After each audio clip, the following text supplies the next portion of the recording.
Hello everybody, welcome to the video. We're going to show you how to take this awful wall here. It's absolutely terrible, this wall, and we're going to turn it into a beautiful wall that's like a castle wall.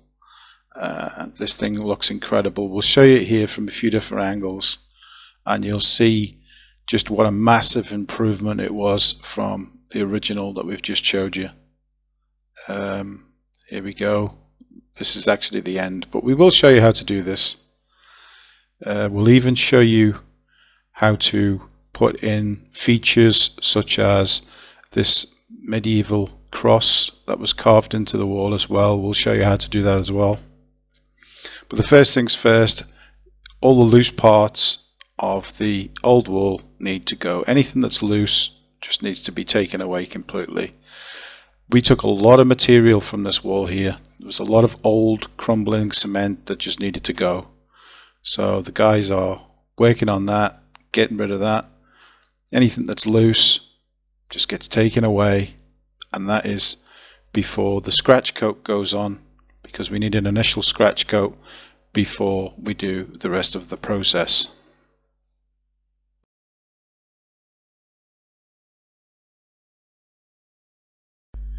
Okay, now onto the scratch coat. Now, it's always important to add the scratch coat to a wall that's been dampened down. You can do this with a mister or spray hose, anything like that, and try and leave it 20 minutes, maybe half an hour for it to soak into the wall. And that way, any material that you're applying to the wall, it won't dry out too quickly. That's really, really important. You never want your material to dry out too quickly. Now, the method he's using here is a great method to apply to a wall that may be an uneven wall, or a wall that's got different mediums on it, some old paint, some old cement, different textures of cementitious material. This is an excellent method to apply a scratch coat. Now, a scratch coat is important because it allows the brown coat, which is the next part, to adhere to. It's got to have something to adhere to, so your scratch coat is very, very important. But you'll see this method here with a glove, a rubber glove, is just the best way to get it on to anything that's rough or curved. It's just the best way. Highly recommend this way. Okay, so he's applying that. Okay, so now he's let some of the scratch coat dry out or cure. He is just deciding on the general plan, the general design for the archway and the size of the blocks that he's going to put in to mimic an archway made from blocks. And it will be like the example here. That's the same archway, and you just see that it's finished there, just to give you an idea of what he's doing here. And he will continue to let that cure and then add more and more material to bring it out even further. Okay, now onto the brown coat. Okay, so the brown coat is where we apply full coverage to a wall. Now, this can be done directly onto the scratch coat that was applied earlier, and it can be applied thin, it can be applied thicker, it can be even applied in several coats. It doesn't really matter. It depends on what the artist is hoping to achieve as the end result. Okay, so in this particular project, the project managers decided that because this is an interior wall, he doesn't want very, very deep carved joints between each block. The blocks themselves can have texture, but he doesn't want deep carved joints between each block. So here the artists are applying the brown coat in, I would say, probably about half a centimeter thickness. And once they've got full coverage of that wall, then they will start to apply the joint lines into the wall. As you can see, it's almost totally covered.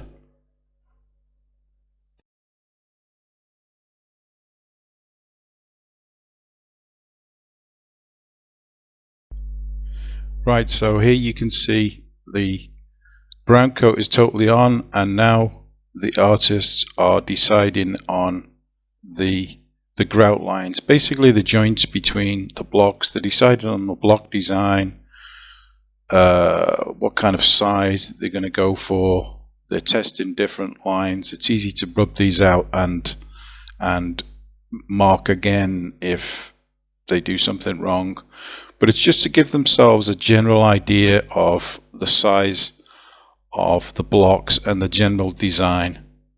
This is a really easy process to do, but it's also a great way of giving, for instance, the homeowner an idea of the design or the size of the blocks that will be applied. And once they give the go-ahead, well, of course, then they can move on to applying texture to each blocks. They can start digging out the grout lines, the joint lines to provide depth and three-dimension to the project, and give a real stone rock look.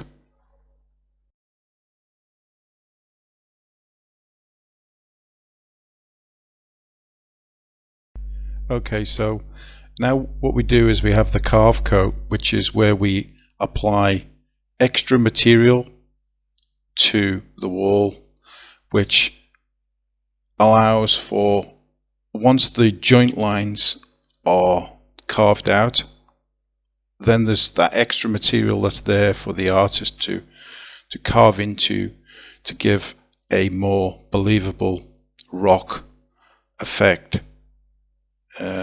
That material, extra material there, is perfect for carving into once it's cured for a certain amount of time.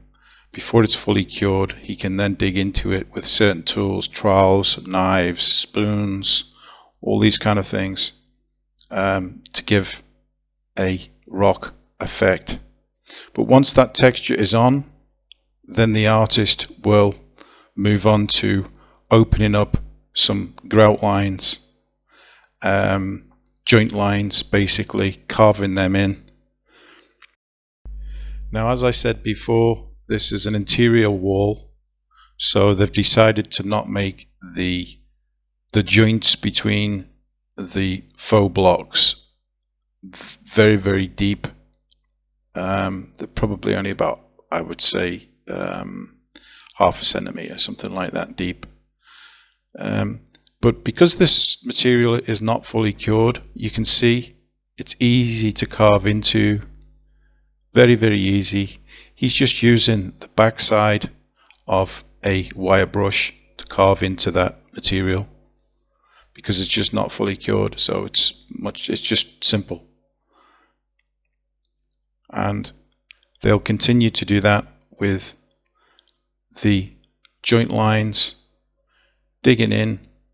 There will be some finishing on this as well, to make the joint lines better than they are, but that's basically the general idea. You just scratch into that and create your joint lines. You see how simple that is? Just the back side of a wire brush he's using, and then he's using the front side just to clean it out a little bit. Very, very simple process. But once that's done, then they just move on to adding some carving texture into each block, and we'll show you how easily that's done. With carving texture, they will just use trowels, knives, spoons, all these kind of tools, anything that will scratch in texture into a rock. And you can see here how they're doing it. So they'll use a wire brush, They'll use trowels, knives, things like that, and they will just work at creating some texture into each individual rock. And that way, each individual rock will be unique, which of course makes the process totally believable. These faux rocks look just like real rocks once they're finished, especially when color is added as well. They just look totally natural. But you can see how easy it is here.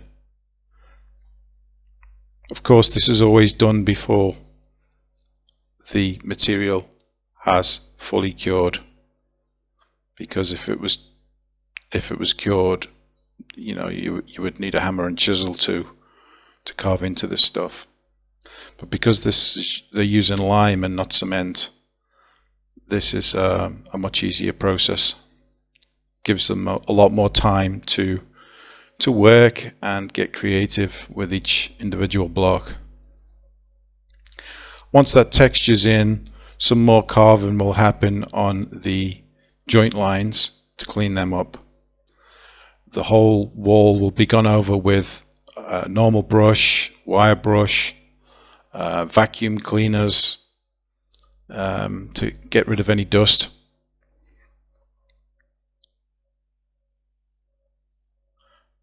But it's a very, very simple process. Now that layer doesn't look, it looks ugly at the moment, but once it's cleaned up, once color is added to it, believe me, you'll see the end result and you'll be amazed at how natural this looks. Everybody who actually looks at this wall in real life cannot believe that it is a fake wall. But you'll see here, the next scene, it's showing you a bit more of what it's starting to look like. It's starting to look real now. You can see that it's already getting the a real feel to it, of real stone. Okay, this is interesting. What he's doing now is he's just carving a little bit of a cross into one of these faux blocks, which is interesting. I love this kind of work. Very, very interesting, this kind of work, and it's easy to do.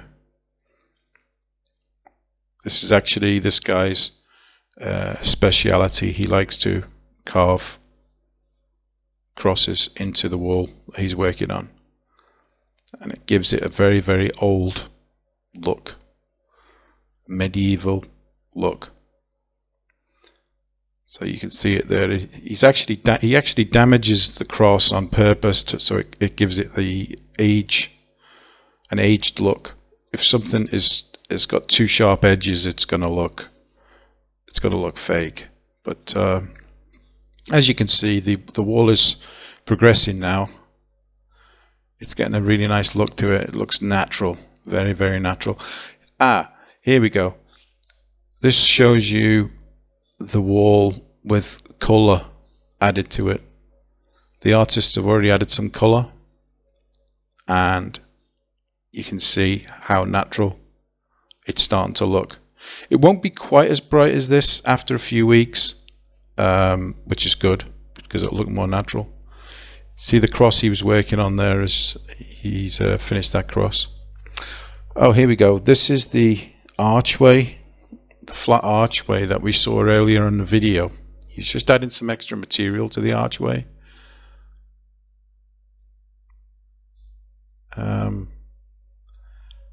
And he'll do that. He'll always build out further and further from the wall to give the archway a look. Okay, this is actually the left-hand side archway. There was two archways. So he's just adding the material more and more, and then he'll carve in some joint lines between the blocks so it looks like it's made completely out of blocks. But that was a flat archway. So okay, here we go. You can see he's creating another cross here, and he's just making the design. He's using some old kitchen pan lids to as a guide for the outer circle of the cross. And what he'll do is he will add water. He will add water to this cement, and then he will add on top a piece of paper with a cross design that he's made, and that will be his guide for the design.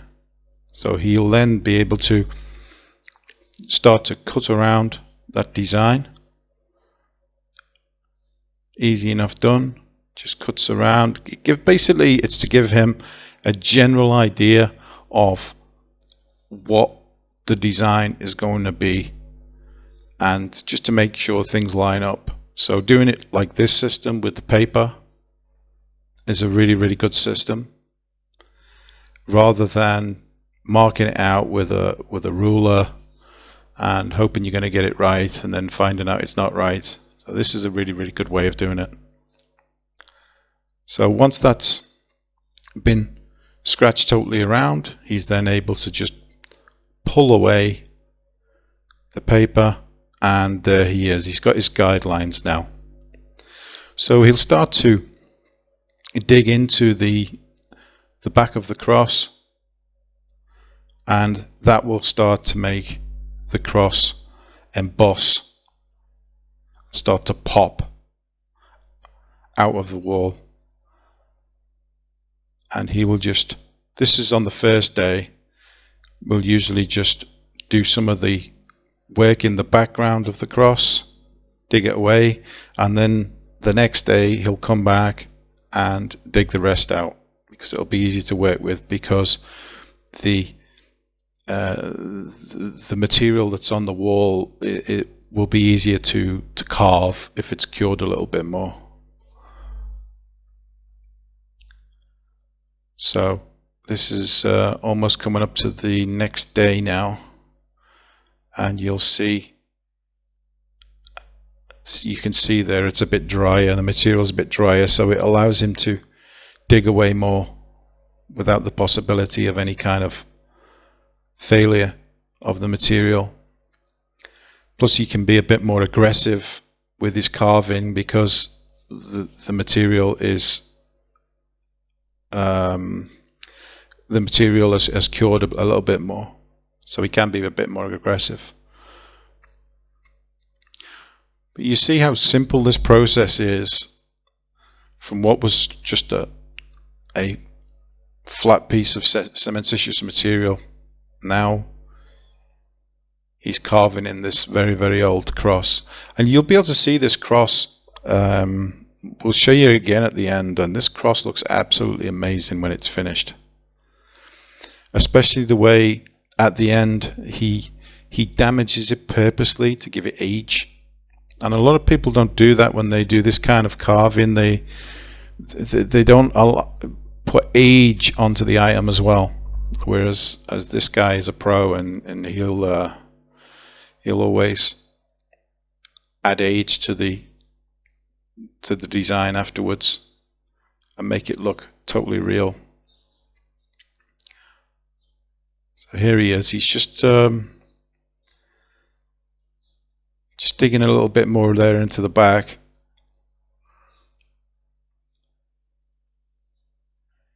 And he'll just keep doing that until he's satisfied with the depth of the carve.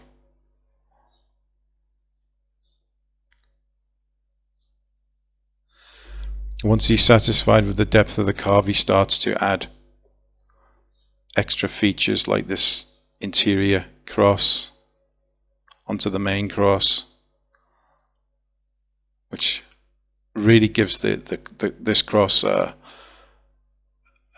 an aged look.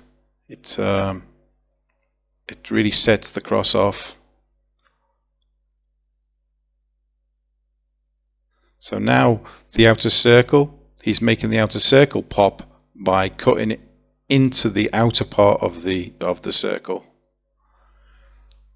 So that makes the outer circle more embossed as well, and of course more believable. Even the outer circle will be damaged to give it age and believability. There's a scene coming up now where you'll see just how the finished product looks before color is added to it.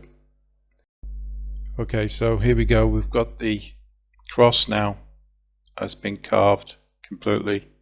This is before color, but you'll see how he's deliberately damaged the circle. He's damaged the cross, and that features like that is what gives things believability, because that gives it age, gives it an artificial age. And it's things like this that people forget when they carve, and you really need to do this kind of thing, because if you don't, it's not going to look real. But you can see this already looks real before color is added. It looks great. It looks like it's been worn by acid rain and age and wind. It's probably been knocked over time by different things, and that is what you need to be aiming for. So we'll just show you it now with color added. We decided to make this block, the block with the cross on it, we decided to make it into a yellow.